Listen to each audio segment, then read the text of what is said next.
esse negócio aí. Põe seu ouvido de estudo aí. Estende a mão. Espírito Santo de Deus, abençoa tua serva agora. Derrama unção sobre a vida dela. Abaixo e andará, abaixar. O Senhor, meu Pai, vem na paz de espírito. Tira toda contenda, toda tormenta que tem tentado impedir ela de te adorar, de buscar a tua presença. Seja com ela, abençoa ela, e o que ela vier pregar nessa noite venha sair do trono da graça do Senhor, em nome de Jesus. Amém?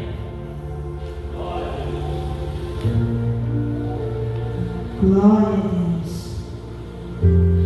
Cumprimento os irmãos com a paz do Senhor. Amém? Amém. Livro de Ezequiel, capítulo 17.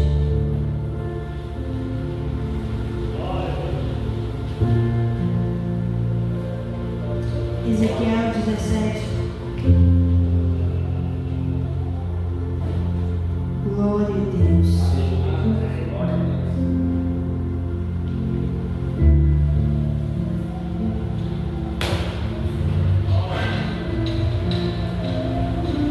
Aleluia. Ezequiel 17. Amém? Todos encontraram? Ezequiel 17, do versículo 1 em diante, vai dizer assim: E veio a mim a palavra do Senhor, dizendo: Filho do homem, propõe uma parábola e usa de comparação com a casa de Israel. E dize: Assim diz o Senhor Jeová, uma grande águia de grandes asas, de farta plumagem, cheia de penas de várias cores, veio ao Líbano e levou o mais alto ramo de um cedro e arrancou a ponta mais alta dos seus ramos e a trouxe a uma terra de mercancia, na cidade de mercadores a Pos. Amém? Amém. Glória a Deus. Podemos assentar em nome de Jesus.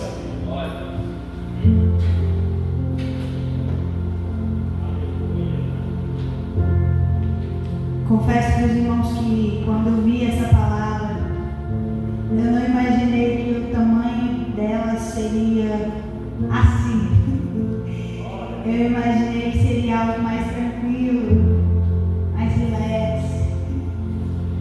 Mas Deus tem as maneiras dele de trabalhar e as maneiras dele de agir. Amém? Bom, aqui Ezequiel, eu não sei se os irmãos já tinham visto, acredito que já, porque a Bíblia ela tem parábolas que não foram contadas por Cristo, mas com a mesma visão de Cristo. Fazer uma comparação no mundo espiritual com elementos do nosso cotidiano real, para que facilitasse o entendimento das pessoas. Uma das parábolas que eu acredito que seja uma das mais marcantes, que não foi contada por Jesus, foi a parábola de Natã, quando ele fala a Davi a respeito da ovelha que foi roubada, mesmo ele tendo várias ovelhas. Acredito que essas sejam das parábolas que muitos conhecem. Mas a Bíblia vai me relatar algumas poucas parábolas que não foi contada por Jesus, e uma delas veio a Ezequiel. Em um tempo onde Israel, não especificadamente Israel como cidade, mas Israel como povo separado, escolhido por Deus, está em um dos seus momentos de prostituições contra o Senhor. A palavra do Senhor vai me dizer que depois que Salomão reinou, no final do seu reinado, Salomão ele fez algo contra o Senhor.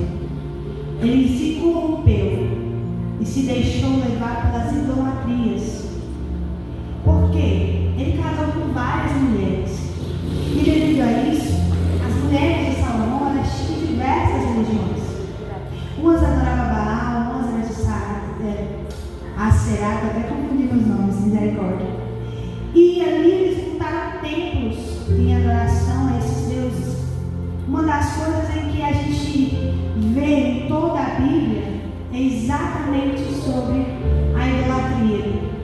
E desde o princípio, muitos homens de Deus, muitas mulheres de Deus, se desviaram exatamente para a idolatria. E Salomão foi um deles. E com isso e outras coisas, por exemplo, para Salomão construir toda essa riqueza que ele teve, ele usou uma tática ruim. Qual foi essa tática? Ele aumentou os impostos, os tributos, e obrigava o povo num serviço mais árduo. Por exemplo, dobrou a carga horária, aumentou o imposto e diminuiu o ganho das pessoas. Isso fez com que o povo se rebeliasse contra Salomão. E aí, um desses povos foi Jeroboão, filho de... Ai meu Deus, me ajuda. Vai devagar. Jeroboão, vai devagar. Agora eu lembro o nome dele, vai dar certo. E o outro foi Roboão.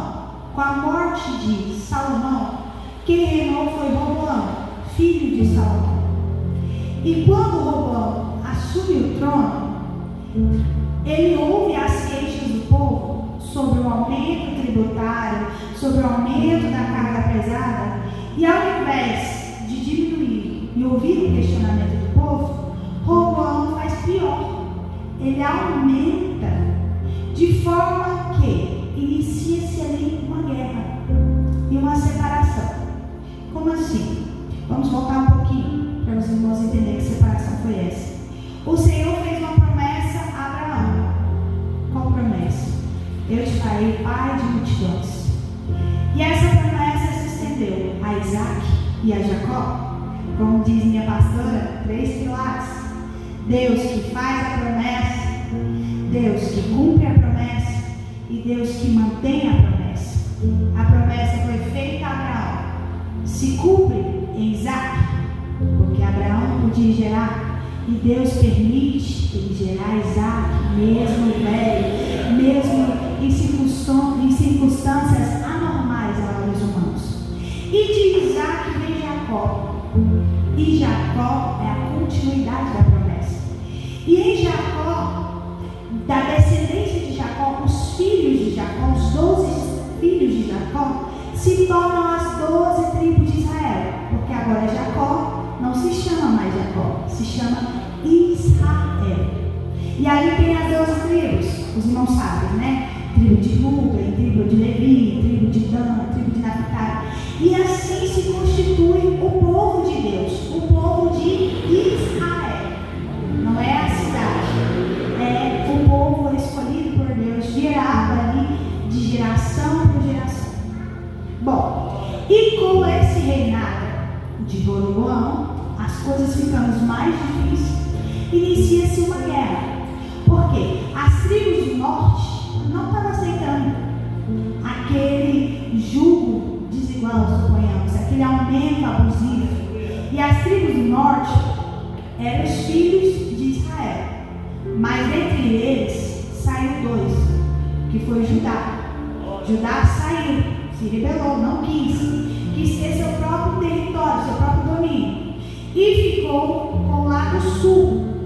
Então, para lá, uma única tribo, um único povo, se divide em 2, sendo o lado norte, o lado de Israel, com 10 tribos, com sede em Samaria, governado pelo rei até o momento Jeroboão, que foi levantado pelo povo, certo? Do outro lado nós temos a tribo de Judá e Benjamim, do lado sul, que fica Jerusalém, que agora Roboão reina em Jerusalém, no lugar de Salomão, seu pai, certo? E aí começa esse empate. E esse empate tem por nome, meu Deus, eu estou difícil aqui hoje, mas Deus vai me ajudar. Foi a primeira cisma hebraica, onde o povo brigou entre eles. O povo que era para estar unido, para estar junto, cumprir esse propósito, se divide. Uns seguindo o que achava certo e outros seguindo seu próprio desejo. E aí, o que acontece? Uma garota que você quer chegar, calma, não vai chegar lá, tem que explicar toda a história. O que acontece é que, como cada um estava vivendo correto?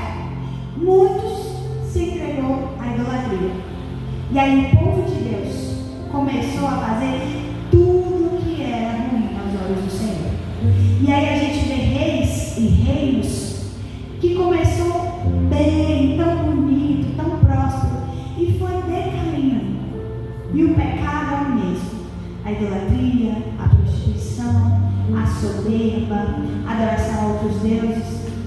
E a gente vê ciclos e ciclos que se repetem ao longo de todas as histórias dos reis. E aí a gente vê reis que eram para estar juntos, se unindo a inimigos para tentar derrubar o povo de Deus. E vai virando uma anarquia. E aí Ezequiel chega nessa história. E quando o profeta de Deus, o servo de Deus posicionado, chega e está colocado diante da presença do Senhor, este profeta, ele vai na contramão. Ele não vai para apoiar rei, ele não vai para apoiar guerra. Ele vai para falar a verdade, doa a qual dos lados do erro. E tanto Israel como Judá estavam fazendo o que queriam, o que dava na ideia. No dia que eles queriam se arrepender e sacrificar o Senhor, assim eles faziam. No dia que eles queriam levantar altares e trabalhar o Baal, assim eles faziam. E assim começou. E a gente sabe que o nosso Deus, por mais que ele seja bondoso, amoroso, misericordioso, ele também é fogo consumidor, justiça. E chega uma hora que Deus se cansa. E o Senhor começou a se cansar mais de uma vez com Israel, quando ele falou com Ezequiel no capítulo 15. Uma das primeiras comparações que o Senhor comparou o povo de Israel, o povo de Judá, como videira. E a videira, biblicamente falando, ela é algo próspero, é algo abençoado, é algo da parte de Deus. Então por que o Senhor compara eles com uma videira? Porque era para ser isso. Era para ser próspero, abençoado e servidores de Cristo. Só que um dos pecados que mais se agarrou foi soberba. Achar que por ser unido, por estar estável, por estar na presença de Deus, eles não precisavam mais de Deus. E aí o Senhor diz para Ezequiel, de uma maneira resumidamente: Ezequiel, se eu pegar, arrancar, tocar fogo, e depois do fogo, o que essas madeiras vai servir? Para nada. E mesmo que queime só uma parte e deste outro, não servirá para nada. O Senhor disse no capítulo 15: eu porei minha face contra eles. Eles sairão do fogo, mas o fogo os consumirá. E sabereis que eu sou o Senhor, quando tiver posto a minha face contra eles. Eu estou lendo no capítulo 15, versos 7 e 8. E tornarei a terra em assolação, porquanto grandemente prevaricaram, diz o Senhor dos Exércitos. E aí, será que o nosso Deus é só bonzinho? Não. O Senhor tem limites. Israel, o povo do Senhor, alcançou esse limite. E o Senhor se virou contra eles. E o pecado está aqui. Deus mesmo diz: prevaricaram. Os irmãos sabem o que é prevaricar? É difícil, né? É um nome estranho. Prevaricar, de uma maneira traduzida, falta de cumprimento do dever, falta de interesse por aquilo que é de Deus. Por exemplo, o povo de Israel tinha e tem até hoje um compromisso com Deus. Qual? Adorarás somente o Senhor teu Deus, e a Ele servirá. O primeiro mandamento que o Senhor mais cobra é sobre a adoração somente a Ele. Aleluia. Deus não divide a glória dele com estátuas, com pedras, com bichos, com outros seres, é somente dele. E foi a primeira coisa que Israel quebrou. foi exatamente isso. Parar de adorar a Deus. Colocar a glória de Deus em estátuas, em bezerros, em animais. Pegar seus filhos, que eram heranças do Senhor, e queimá-los no fogo a Moloque. Se rasgar e se mutilar e beber sangue a outros deuses, enquanto a única coisa que Deus queria era obediência, reverência, santidade, adoração. Tinha sim os sacrifícios, mas Deus não aceitava qualquer um oferecer os sacrifícios. E o que me chamou a atenção de prevaricar é que muitas vezes a gente prevarica sem saber. Sabe aquele dia que você não ora porque está muito cansado? Prevaricou por falta de interesse. Sabe aquele dia que a gente deixa de ler a Bíblia porque tem vasilha para lavar, tem casa para cuidar, tem menino para cuidar, tem N coisas? Sim, pecamos. Pecado de prevaricação. Colocamos o nosso interesse próprio acima de Deus. Eu não estou dizendo que a partir de hoje nós vamos entrar no quarto, pegar a Bíblia e só viver lá. Não, longe disso. Eu estou dizendo que nós, como servos de Deus, temos que separar momento para adorar a Deus, momento para cuidar da casa. E na hora que Deus chamar, vem, você vai de novo. Você deixa quem tiver que deixar e vai ouvir o que Deus tem para você. E Israel não estava fazendo isso. Nós, às vezes, não fazemos isso. E estamos pecando. Porque o nosso primeiro compromisso com Deus, quando a gente levanta a nossa mão, aceita Jesus, a gente aceita Deus como Ele é. E Deus aceita nós como a gente é, para nos transformar. E quando eu levanto a minha mão e falo, Senhor, eu te aceito como meu único, suficiente Salvador, eu estou dizendo, Senhor, a partir de hoje a minha vida é regida e dominada pelo Senhor. Seja feito conforme a tua vontade. E normalmente a gente interpreta como se Deus fosse um copo de água que alguém fala assim, você quer? Você diz quero. E não é. Muito pelo contrário. Naquele momento que a gente levanta a mão, a gente está dizendo, eu não dou conta mais de guiar a minha vida, eu não consigo mais fazer nada por mim. Faça o Senhor. E aí é onde a gente mais erra.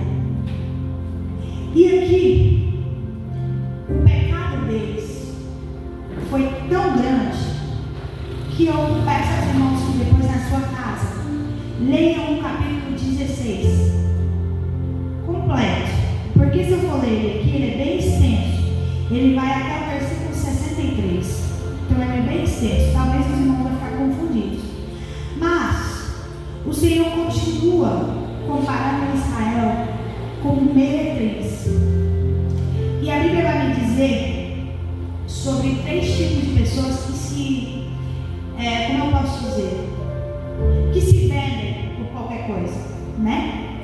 Ele fala da prostituta, da adúltera e da meretriz. Mas cara, tudo é a mesma coisa. Não, tem diferença.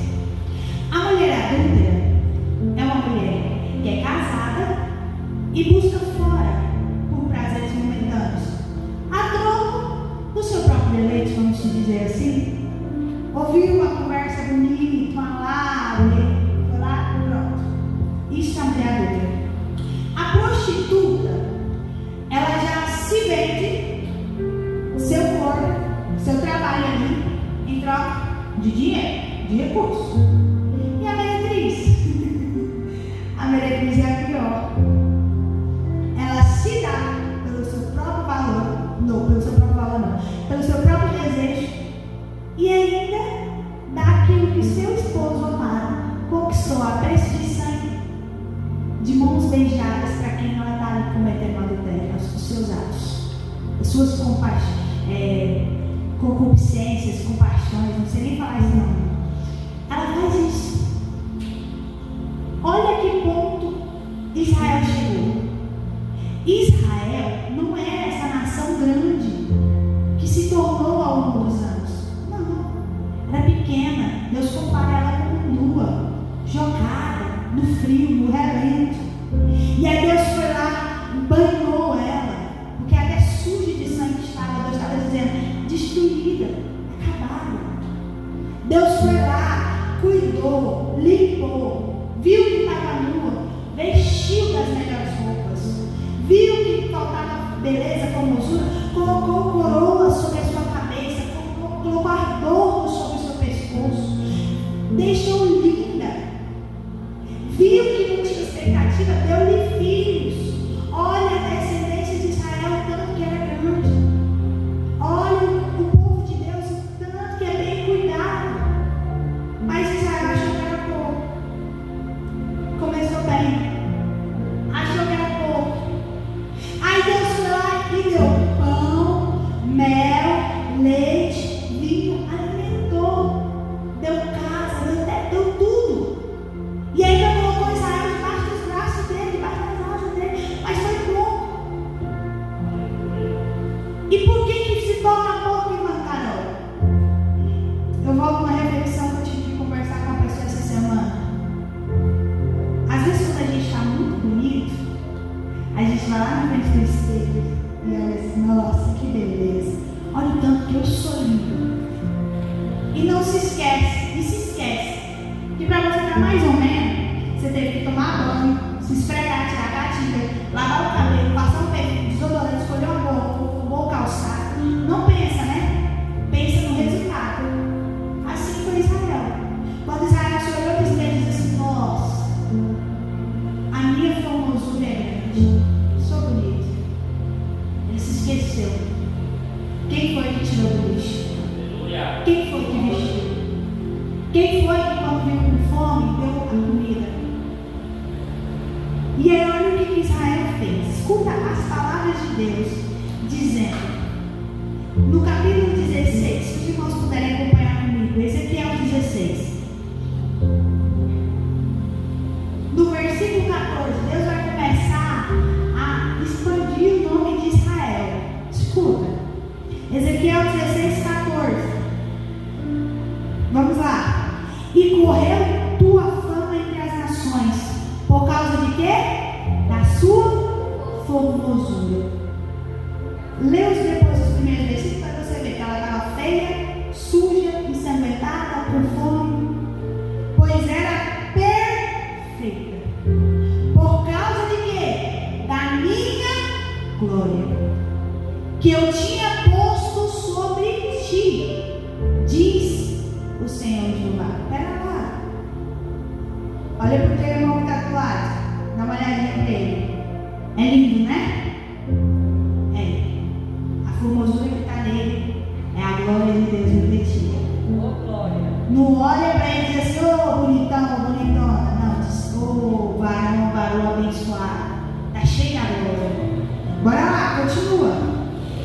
Mas confiaste na tua formosura e te corrompeste por causa da tua fama e prostituíste a todo que passava a seres sua. Era lá, meu Deus. Vamos ali. Israel estava bonita, estava vestida pela glória de Deus. Aí vinha o quê? Quando os estrangeiros vinham, eu ficava impressionado. E aí, Israel, como era uma meretriz, não podia ver nada, estava lá, né? Se oferecendo. Chegava no Egito, Israel, os olhos puxados, vou querer. Virava para a dança.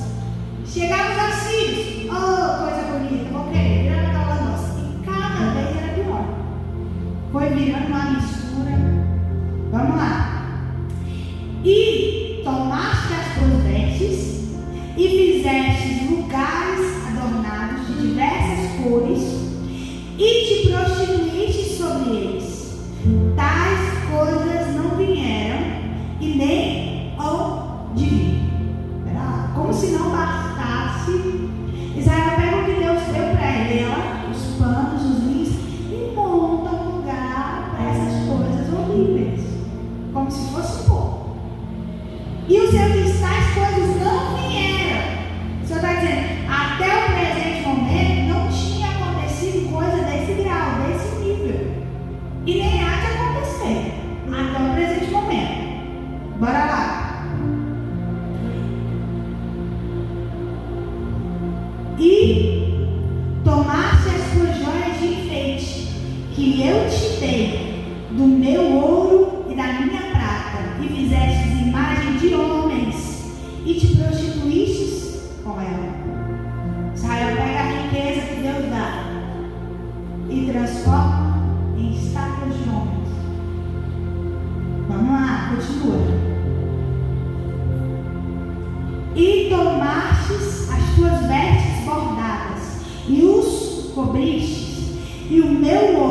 e o meu perfume puseste diante delas.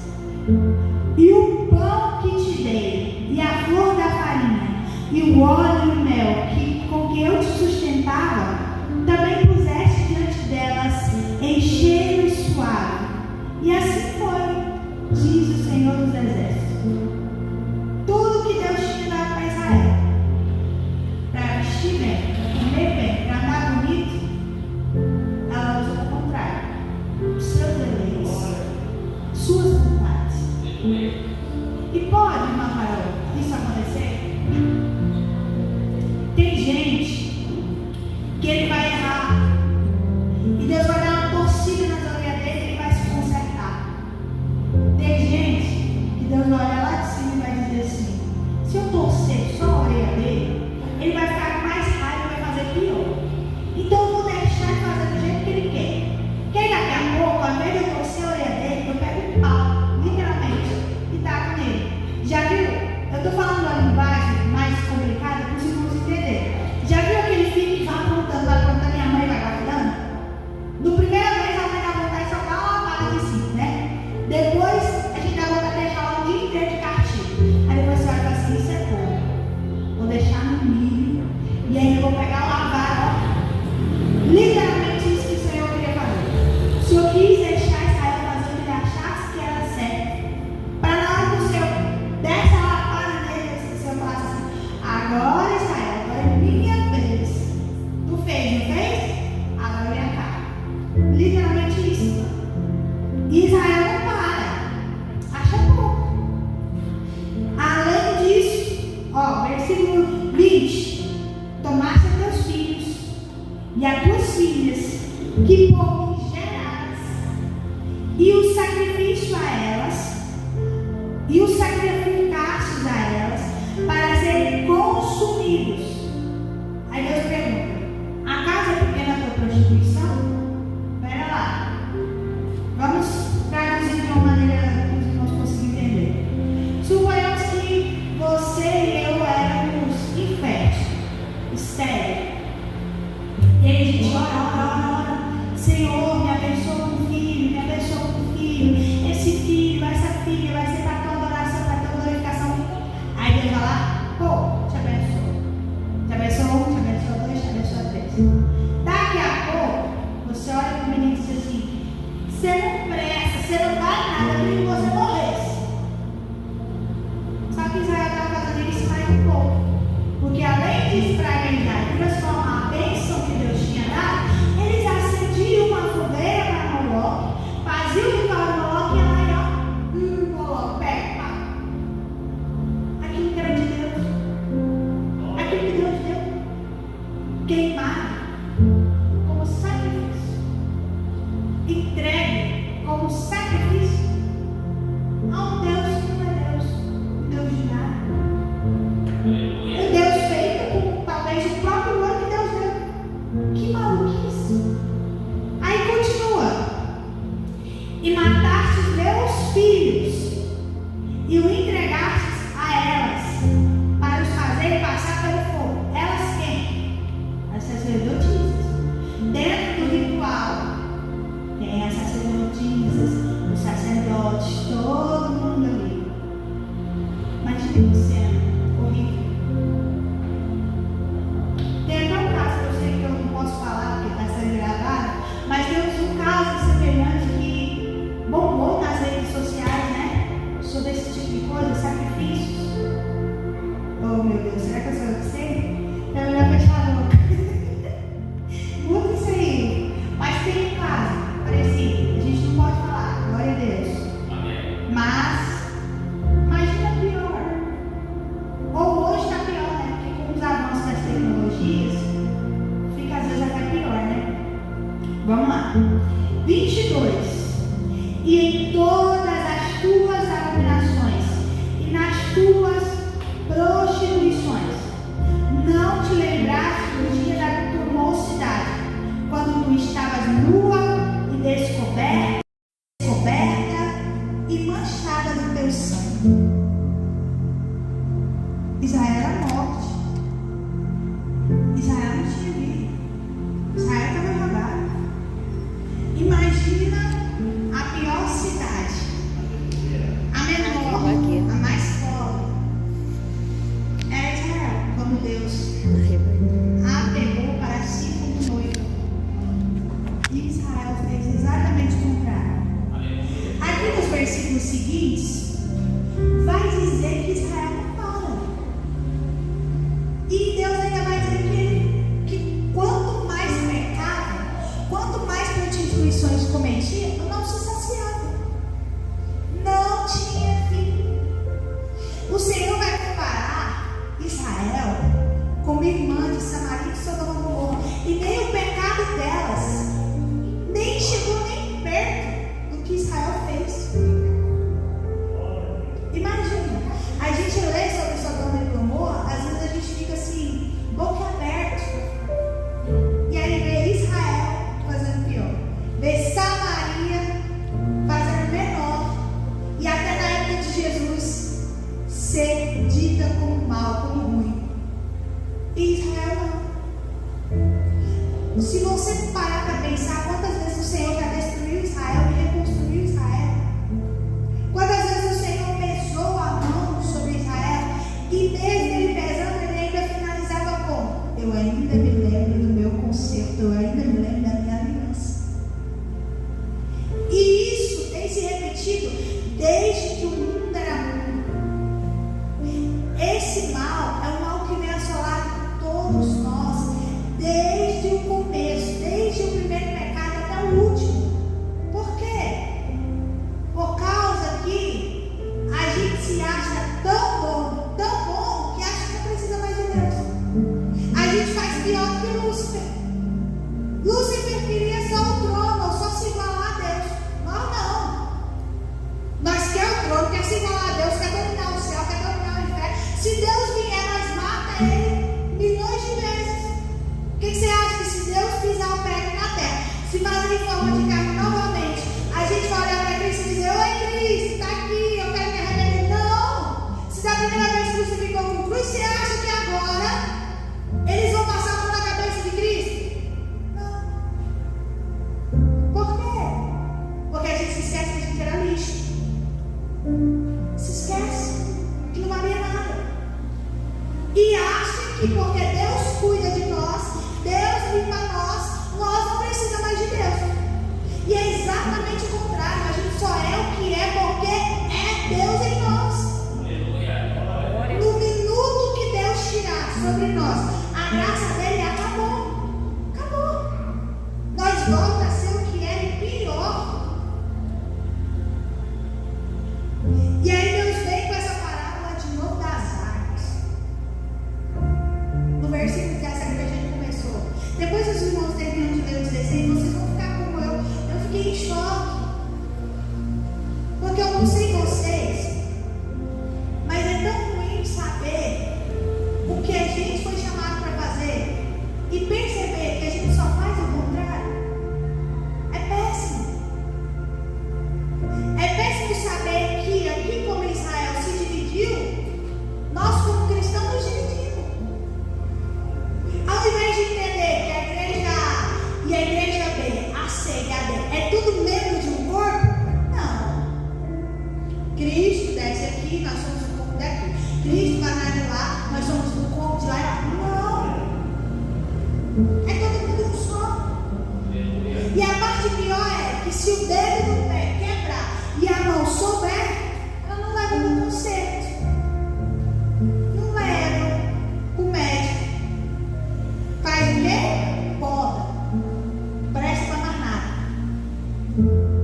E quando Cristo diz: eu preciso da mão, do pé, do pescoço, nós diz: corta, não vai mais nada não. Foi-se o tempo que aquela pessoa tinha unção, foi-se o tempo que a pessoa era assim.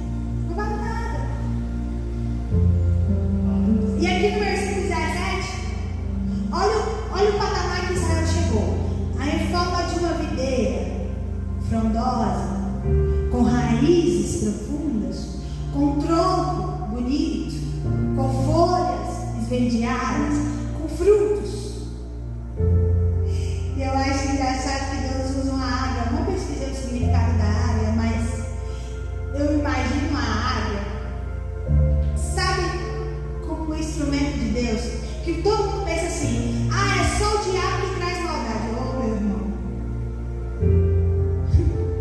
Os filhos de Deus, aqueles que são servos de Deus, quem corta, quem limpa, quem poda, quem derruba, não é o diabo. Os filhos de Deus, não é o diabo. É o próprio Deus. João vai me dizer que Cristo diz: eu sou a videira verdadeira e o meu pai é o lavrador. Eu entendo que Cristo é a videira, nós somos os ramos. Quem vai cortar? É Satanás que está lá? Tchu, tchu, tchu? Não, meu irmão. É o próprio Deus, vai com seu machado. Ah, tá estragado? Vamos limpar. Deus não corta para tirar e desqualificar alguém, não. Ele só tira quando a pessoa não tem a mente de verdade. Mas quando a pessoa quer, Deus vai limpando, até ela ficar perfeita. Agora, quando a pessoa não quer, Deus mete o machado e lança no fogo. Pronto. E aí Israel vai nesse patamar, bonitinho. E aí o Senhor usa a área, linda, cheia de cores, muitas plumas, e vai lá e arranca um galinho e move ela de lugar. E aí ele pergunta para Ezequiel: Ezequiel, pode eu arrancar e pôr em outro lugar? Pode? Acho que Ezequiel olha para Deus e fala: Senhor, e agora? Será que eu respondo? Não. Como que vai tirar uma árvore desse tamanho, com essas raízes tão profundas, tão bonitas? Para que, Senhor? Talvez Ezequiel seja como eu: Senhor, mas não está tão bonita aí? E aí Deus começa: traz uma, traz a segunda. E aí ela começa a arranca do topo, arranca os galhos. E aí arrancou a raiz. Meu Deus. Aleluia. Aí ela coloca ela numa terra boa, dá uma nova chance. Mas as práticas continuam a mesma. E aí o Senhor diz: Ezequiel, pode sou eu jogar no fogo, que nada dela vai prestar. Nada. E aí isso me faz lembrar, me faz ver quantas pessoas hoje são, como se diz, ilustradas como videiras.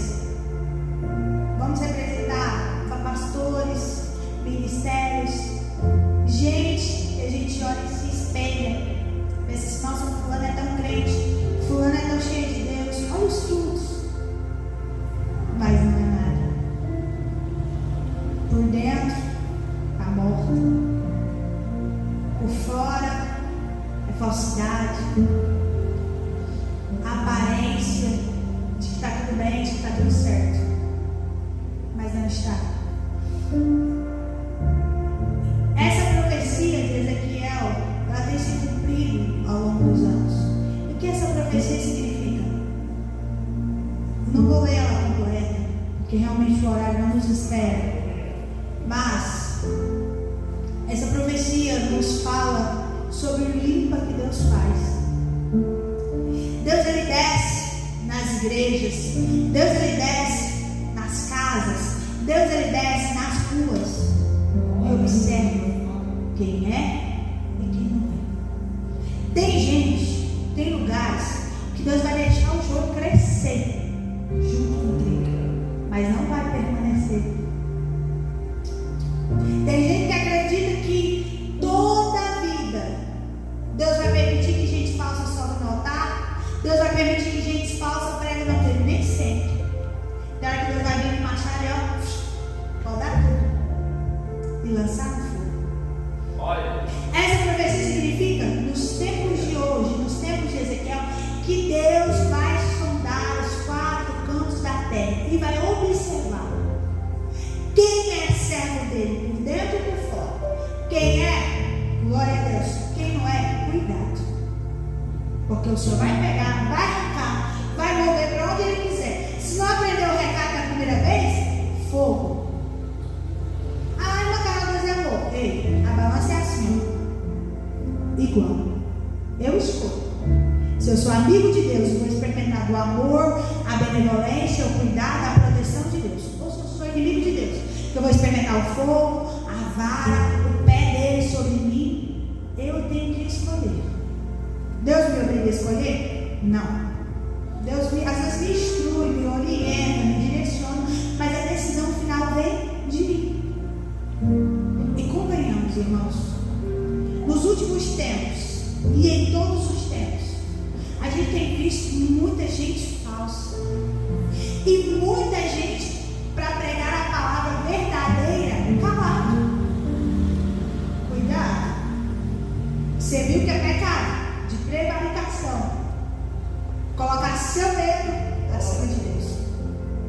Você viu que é pecado de prevaricação, saber a verdade e colocar o interesse de fulano de tal acima de Deus. Quebrar a aliança. Um dos problemas também de prevaricação vai contra os decretos, as normas de Deus. Eu estou pecando quando eu conheço as regras e não me posiciono. Por exemplo, eu fiz, Deus me livre e guarda, eu fiz alguma coisa errada. Você, meu irmão, minha irmã, viu? E sabe da verdade. Aí você olha, não, é a irmã Carol, não posso. Ah, não, é a pastora, não posso. Ih, cuidado, senão vai logo deixar lá no caldeirão de ferro queimar com Satanás. Por quê? Porque talvez eu estava cego e não vi. E eu sei que me falou. E aí?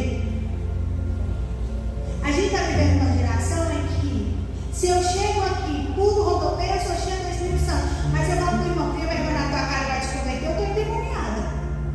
Literalmente vivemos uma geração assim. Onde se o pastor diz para mim, te liberta, eu olho para ele e falo assim, está perturbado? E não paro para pensar, opa, se o pastor for para me libertar, Senhor, onde é que é? Senhor, eu estou cega? Senhor, não ouvi não? Senhor, o que eu fiz? A gente tem que mudar. Só que não. A gente faz que nem Israel, vai para frente do espelho, se acha bonito, pronto. Acabou. Mas cuidado. Da mesma forma que Deus te deixou bonito, Ele pode deixar o pó da rameola. Pode deixar o resto. Da mesma forma que Deus te vestiu, Ele pode te deixar nu. Pode ou não pode? Pode. Ele fez isso com Jó? E Jó ainda disse, nu eu saí, eu não posso voltar. Será que a gente está preparado? Será que realmente está preparado? Será que a gente está preparado para se amanhã ou depois subir alguém aqui, estiver endemoniado em cima do altar e dizer, desce em nome de Jesus? Ou a gente vai levantar a mão e dizer, oh Deus, poderoso, santo é o teu nome.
estou pulando, irmãos, porque realmente ele é um assunto que você tem que ler tranquilamente, senão nós vamos ficar aqui até amanhã, vai virar um vigilhão da madrugada, e nós não queremos isso, né, irmãos?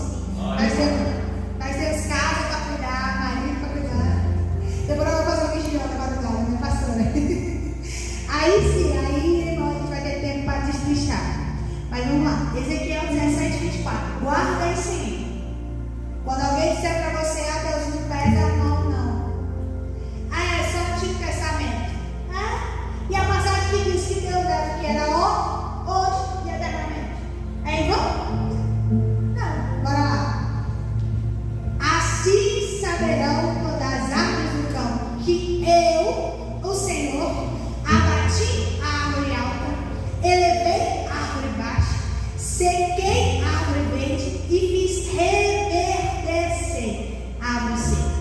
Eu, o Senhor, o disse, o farei. Vamos finalizar isso aqui. Aleluia. O que Deus está dizendo? Se acha grandão, quero. É o pequenininho na minha presença, crescimento. É o ser, o sofrido que o vento balança para lá e para cá, na noite derruba, vai florescer. Mas é o verde exibido, amostrado, vai secar. Porque quem disse? Eu, o Senhor. E quem fará? Eu, o Senhor. Agora, crente, vou finalizar com essa frase, porque eu acho que depois disso, eu acho que vocês nem vão ter mais argumento. Deus diz assim, você cai na mão do homem, eu te tiro. Você cai na mão de Satanás, eu te tiro também. Mas é isso, tu cai na minha mão, você vai te tirar? Não? Ninguém. Porque se eu estou na mão de Deus, Deus vai fazer alguma coisa comigo, não vai? Ou vai me proteger, ou vai me dar um escabeche. Espero que eu esteja na minha proteção. Porque no primeiro papo não resta nem a minha futura geração escrita mais. Então hoje,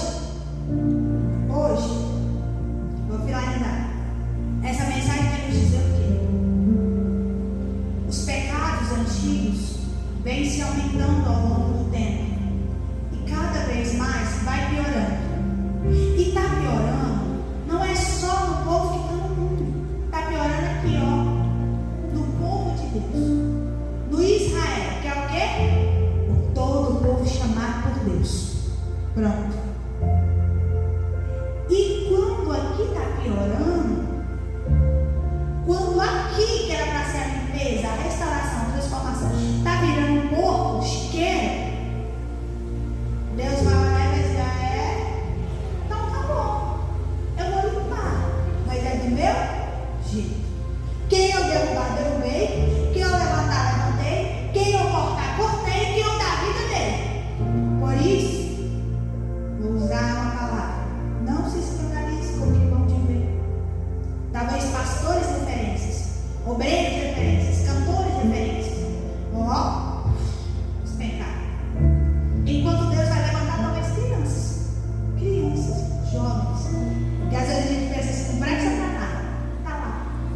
Sequinho, balançando com o vento, tem hora que a gente pensa, morrer. Aí daqui a pouco vai, reverdecer. Ficar verde novamente, florescer. Aleluia. Eu espero em nome de Jesus que cada um de nós, por mais em tempos difíceis que a gente esteja, jamais queira a glória de Deus. Jamais pense, nem sequer por um momento, que é mérito seu ou mérito meu. Jamais. Eu sempre peço ao Senhor uma coisa, eu sempre falo para Ele: o mais alto que eu chegar seja sempre aos teus pés. O mais alto que eu conseguir chegar seja sempre aos teus pés. E um dia Ele disse para mim, Ele é tão bonzinho, que Ele disse assim: no dia que tu se esquecer quem sou eu na tua vida, eu te mato. Lindo. A maior prova de amor que Cristo me deu, sabe por quê? Porque no dia que eu colocar eu acima dele, eu já morri. Não esquece disso. No dia que você colocar você acima de Deus, você já morreu, já perdeu. Amém? Eu agradeço a oportunidade. Peço perdão aos irmãos pela confusão, às vezes mental, não consegui explicar todos os detalhes, mas porque é um detalhe muito aprofundado, a gente realmente precisa de muito tempo para destrinchar. E o peso espiritual dessa mensagem é grande. O inimigo ficou furioso várias vezes. E com a minha pessoa também, ele olhou para mim e dizia tudo de novo, ele disse tudo de novo. Mas a gente sempre tem que entender que, independente de qualquer coisa, circunstância, a gente é certo e tem que seguir conforme Deus quer. Peço que os irmãos depois leiam com atenção capítulo 16, capítulo 17, para os irmãos verem que Deus é um Deus, mesmo Deus que falou com Ezequiel, Ele está cumprindo nos tempos de hoje e perpetuamente cumprirá